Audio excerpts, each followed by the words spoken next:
Akça ne yaptın amına koyayım? Eksik çamur 11 Usal.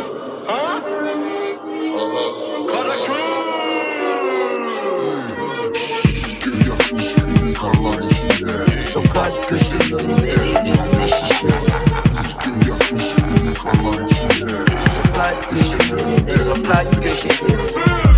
Yakmış gibi karlar içinde. Sokak köşelerinde elinde şişe. Bir gün yakmış gibi karlar içinde. Sokak köşelerinde elinde şişe. Dikip hep seni dalıp te, kafa sarıp geri dönemem eve sen uyu ben güneşi göreceğim. Yürümü bilemem bile her yolu geri dönemem. Gözümü bürüyen çile derdime ver bir merhem biçiyen. Meselem derin eselem rüzgarı keser. Sırtı ver diyeyim bu mermer olsa da kırık. Reçetem kayıp ne elsem yetmez diyesem. Delireceğim dedim delirdim inanmadınız. Hayat mı sarhoş eder yoksa şarap?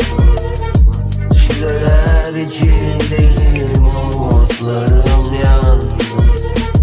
9 köyden kovdular kalbim kırıldı.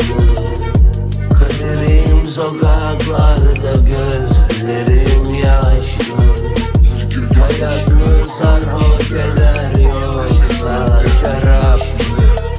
Çileler içindeyim umutlarım yandı.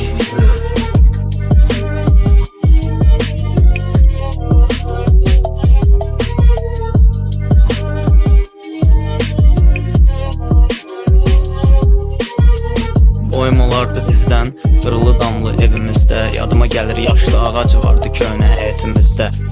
Danışım sizə gecə oyanıb distin, budaqlarına parça asıb ev diliməyimizdən. Anıb tutur uşaqlığım bütün, 7 yaşda ciyərlərimə qonaq elədim bütün. Utanırdım xəstəliyimi başqa kimsə görsün, dodaqlarımı kəsib qanlı yanaqlarıma sürtürdüm. Tirtap olub çürü evimin poluna, yalvarıram mənlə olama, mənə olandan olma. Bəlkə göylər almaz məni, özüm qanlı tüpürcəyimi sürtürdüm köynəyimin qoluna. Soruşsalar şəhri varmı arzun, gecə babamın ruhu gəlib saçımı sığallasın. Pəncərəni də açıq qoysun arxasıca, istərəm ki o gedən kimi mənə də külək aparsın.